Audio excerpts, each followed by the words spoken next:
Deputi Bidang Lingkungan Hidup dan Sumber Daya Alam Otorita Ibu Kota Nusantara Mirna Asnawati Safitri mengatakan, pihaknya akan memberi ruang bagi tanaman dari 38 provinsi di Indonesia bisa ditanam di IKN Nusantara, Kalimantan Timur. Dilansir dari kompas.com, pemerintah juga akan melakukan penanaman tanaman endemik Kalimantan di ibu kota baru tersebut. Otorita akan memberikan ruang di area rimba kota untuk tanaman dari 38 provinsi Indonesia dan melakukan upaya penanaman kembali tanaman endemik Kalimantan dan tanaman Nusantara lain, ujar Mirna dilansir siaran pers Otorita IKN pada Kamis, tanggal 25 Mei tahun 2023. Mirna menjelaskan, saat ini Otorita IKN sedang mendesain rimba kultural Nusantara atau rimba kota. Menurutnya, area yang menggabungkan konsep budaya dan hutan itu akan berada di kota Nusantara. Hutan dan kebudayaan harus tersambung. Sambungan tersebut bisa diwujudkan sesuai dengan tata ruang di area rimba kota. Kami sudah mencoba mengidentifikasi lokasinya, ungkap Mirna. Kita akan melihat bagaimana keanekaragaman hayati lokal dan keanekaragaman hayati Indonesia bisa hadir bersama-sama, kata dia.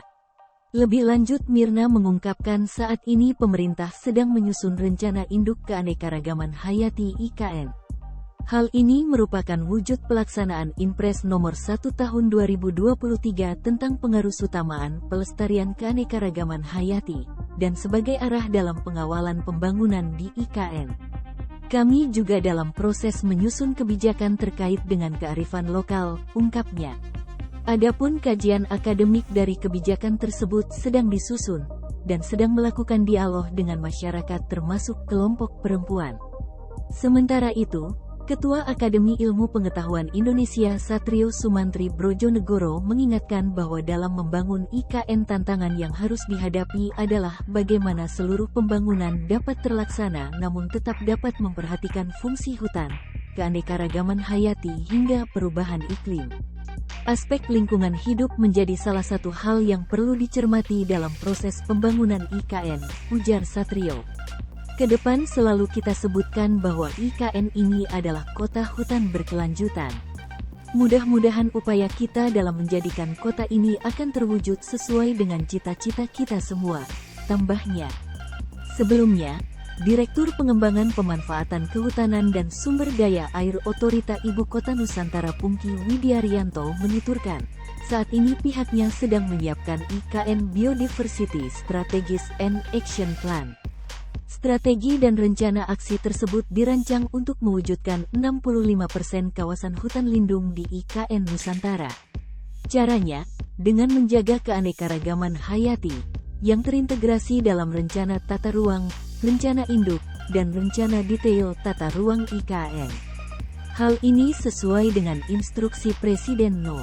1 Tahun 2023 tentang pengarusutamaan keanekaragaman hayati dalam pembangunan berkelanjutan.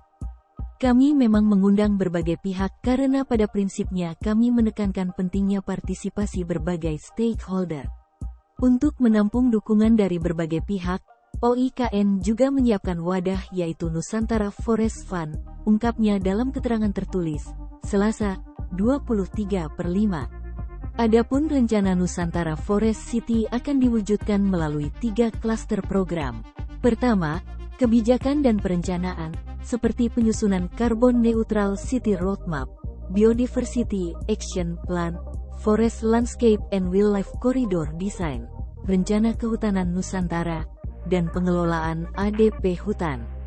Kedua, reforestasi hutan dalam kawasan inti pusat pemerintahan, KIP, reforestasi hutan sekitar KIP, pembangunan dan penguatan swakasatwa, sarana dan prasarana pendukung.